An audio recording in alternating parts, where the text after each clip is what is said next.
हम अपने पिछले वीडियो में ये डिस्कस कर रहे थे कि प्राइमरी मार्केट क्या होता है।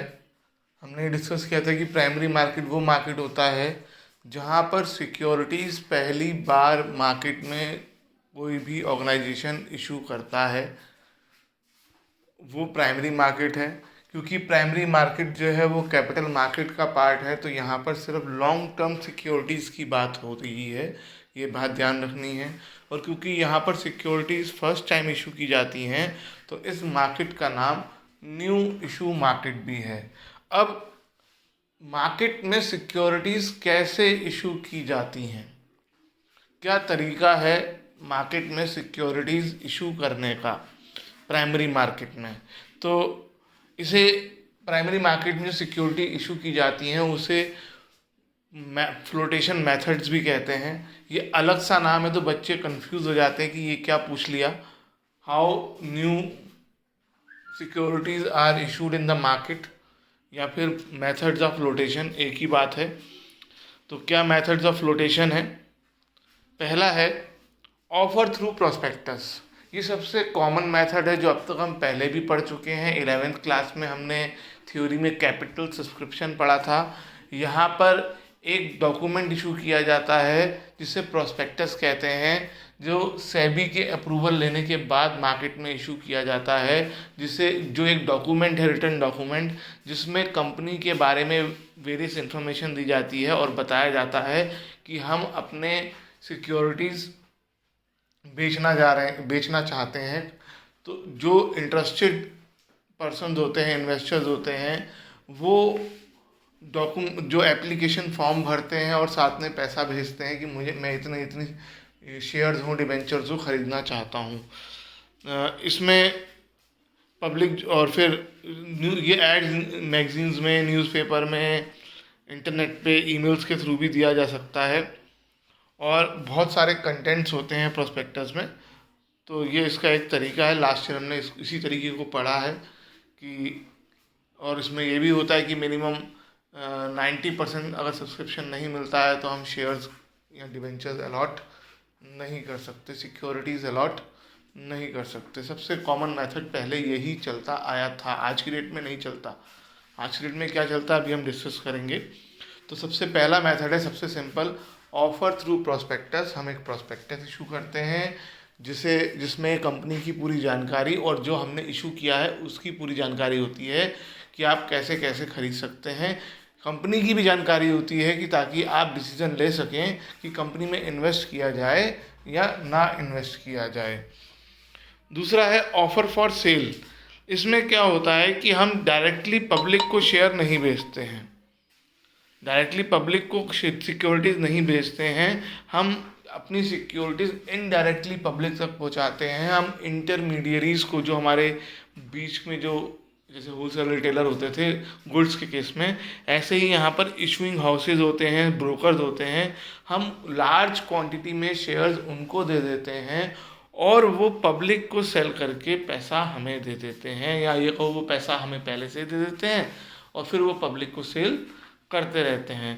तो हमें मालूम होता है कि जिसको हम दे रहे हैं उन्होंने रीसेल पर्पस के लिए ही खरीदा है। वो जो डिफरेंस एक्स्ट्रा अमाउंट में पे कर पाएंगे वो उनके लिए कमीशन हो जाएगा।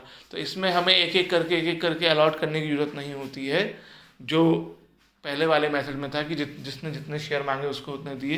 तो यहाँ पे डॉक्यूमेंटेशन कम हो जाता है। यहाँ पे हम 4-5 लोगों को, ग्रुप, किसी ऑर्गेनाइजेशन को सीधा 1 लाख शेयर्स दे दिए, अब वो 100, 200, 50, 100 करके पब्लिक में बेच रहा है अपना टाइम लेकर। तो ये एक दूसरा तरीका होता है। तीसरा तरीका होता है प्राइवेट प्लेसमेंट। यहाँ पर हम पब्लिक को शेयर ऑफर करते ही नहीं हैं, यहाँ पर हम इंस्टीट्यूशंस को शेयर ऑफर करते हैं। जैसे LIC हो गया, GIC हो गया। LIC का मतलब लाइफ इंश्योरेंस कॉरपोरेशन, GIC का मतलब general insurance corporation. Mutual funds हो गए, UTI हो गया। ये जो ऑर्गेनाइजेशन है, UTI मतलब यूनिट ट्रस्ट ऑफ इंडिया, ये फाइनेंशियल इंस्टीट्यूशन हैं। इनके पास जो फंड्स होता है, जैसे LIC के पास प्रीमियम का पैसा आता है, तो वो अपने पास संभाल के नहीं रखते हैं, उनको भी तो पैसा कमाना है। वो उस पैसे को शेयर्स में इन्वेस्ट करते हैं। तो जो ये कंपनीज होती हैं वो क्या करती हैं, सीधा LIC से कांटेक्ट करती हैं, क्योंकि एक वो बड़ा इन्वेस्टर है।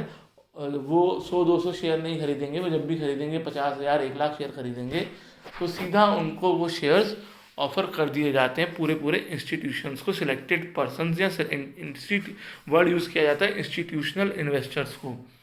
इससे फ़ायदा ये होता है कि एक बार में सारा पैसा, बहुत अमाउंट आ जाती है हमारे पास, और ये लेस एक्सपेंसिव पड़ता है, क्योंकि हमें बहुत सारी फॉर्मेलिटीज़ हमारी बच जाती हैं। वो और बात है कि ये जिनको हमने ये शेयर्स दिए वो उसे आगे पब्लिक को बेचना चाहे तो बेच सकता है। नेक्स्ट है राइट्स इशू। राइट इशू कहते हैं, यहाँ पर ये कहा गया है कि अगर आप नए शेयर इशू करना चाह रहे हो तो सबसे पहले जो हमारे एग्जिस्टिंग शेयर होल्डर्स हैं उनके पास शेयर खरीदने का राइट है, उनको राइट मिलना चाहिए, उनको पहले ऑफ़र दिया जाए। आप सीधा कॉमन पब्लिक को ऑफ़र ना दो, जो पहले से हमारे शेयर होल्डर्स हैं उनको ऑफ़र दो कि वो हमारे शेयर्स अगर और ख़रीदना चाहते हैं तो ख़रीद लें। This is a privilege given to existing share holders. उनको एक एडवांटेज दिया जाता है to subscribe in the new issue of shares according to the terms and conditions of the company. Normally ये शेयर मार्केट प्राइस से कम price में offer किए जाते हैं उनका राइट मानते हुए। अब कंपनी को क्या एडवांटेज मिल रहा है मार्केट प्राइस से कम में बेचने में?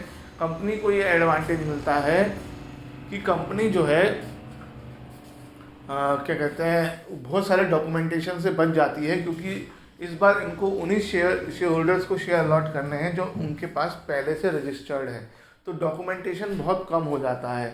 नए शेयर होल्डर्स के आने से डॉक्यूमेंटेशन बढ़ जाएगा, क्योंकि उनका रिकॉर्ड आपको और मेंटेन करना पड़ेगा। और शेयर होल्डर्स को क्या फ़ायदा होता है, उनको पता है कि मार्केट में ये चीज़ ज़्यादा कॉस्टली है, अगर हमें ये चीपर प्राइस पे मिल रहे हैं तो वो ख़रीदने को तैयार हो जाते हैं।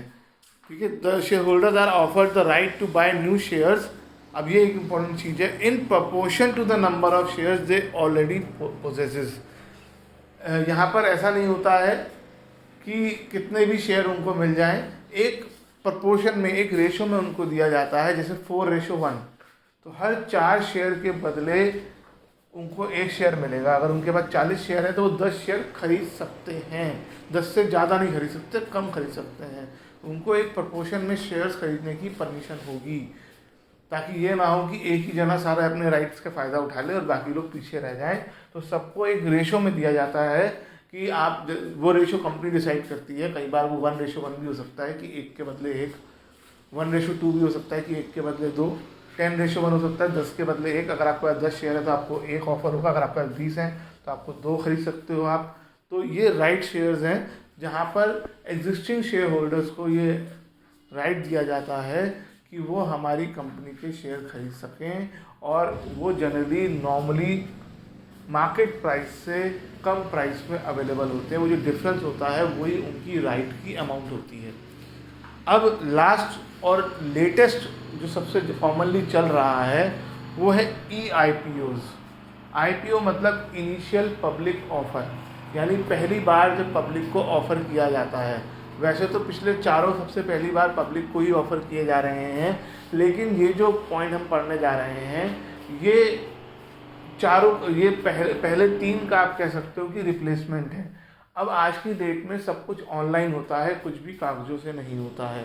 एक स्टॉक एक्सचेंज का पूरा एक बेस बना हुआ है जिसके थ्रू हम अपने शेयर डिवेंचर खरीद और बेच सकते हैं। तो कंपनीज क्या करती हैं कि इलेक्ट्रॉनिक तरीके से पब्लिक को ऑफ़र करती हैं ऑनलाइन सिस्टम से, स्टॉक एक्सचेंज से, कि वो शेयर्स खरीदना चाहते हैं तो खरीद सकते हैं। इसे IPO बोलते हैं।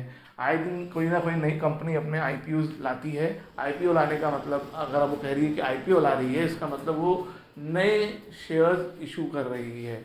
अगर आप IPO से शेयर खरीदेंगे तो वो शेयर इशू खरीदेंगे या डिवेंचर खरीदेंगे जो मार्केट में पहले से नहीं थे, क्योंकि स्टॉक एक्सचेंज में तो वो भी मिलते हैं जो मार्केट में पहले से अवेलेबल हो। जब कंपनी IPO लाती है तो इसका मतलब वो नया शेयर्स या डिवेंचर इशू कर रही है। सेबी से अप्रूवल लिया जाता है, ब्रोकर्स के थ्रू बेचा जाता है। सारे ऑर्डर्स और ट्रांसफ़र्स हर एक चीज़ जो होती है वो ऑनलाइन सिस्टम से ही होती है। सिर्फ वही ये काम कर सकते हैं, वही कंपनीज ये काम कर सकती हैं जो स्टॉक एक्सचेंज में लिस्टेड होती हैं, क्योंकि हर एक कंपनी का स्टॉक एक्सचेंज में लिस्टेड होना ज़रूरी नहीं होता है। सिर्फ वही कंपनी जो अपने शेयर पब्लिक को बेचना चाहती हैं वही अपने आप को स्टॉक एक्सचेंज में लिस्ट करती हैं। तो इस तरीके से जो है ये एक सिस्टम है जो आज की डेट में चलता आ रहा है। आप आए दिन टीवी में न्यूज़ में न्यूज़पेपर उठाएंगे तो आप पढ़ सकते हैं। इवन स्टॉक आप सेबी की वेबसाइट भी खोल के देख सकते हैं, उसमें कोई ना कोई कंपनी आईपीओ लाती रहती है। आईपीओ का सिंपल सा मीनिंग है, ये एक तरह से ऑफर थ्रू प्रोस्पेक्टस की जगह ले लिया है इसने। पब्लिक को आप शेयर ऑफर कर रहे हो, लेकिन इसमें आप प्रोस्पेक्टस इशू नहीं करते हो, इसमें आप न्यूज़पेपर मैगजीन में कुछ नहीं निकालते हो, इसमें ऑनलाइन अवेलेबल होता है। ऑनलाइन कि इस कंपनी इस तारीख को आईपीओ निकाल रही है, जो ख़रीदना चाहते हैं वो ऑनलाइन आ जाएं। यहाँ पर न्यूज़पेपर वगैरह में अगर आ सकता है तो ज़्यादा ये आएगा कि आईपीओ निकलने वाला है। बाकी ख़रीदना बेचना सब सॉफ्टवेयर के थ्रू होगा, ऑनलाइन होगा। अगर आप ऑनलाइन रजिस्टर्ड नहीं हैं तो ये नहीं हो, आप ख़रीद नहीं पाएंगे।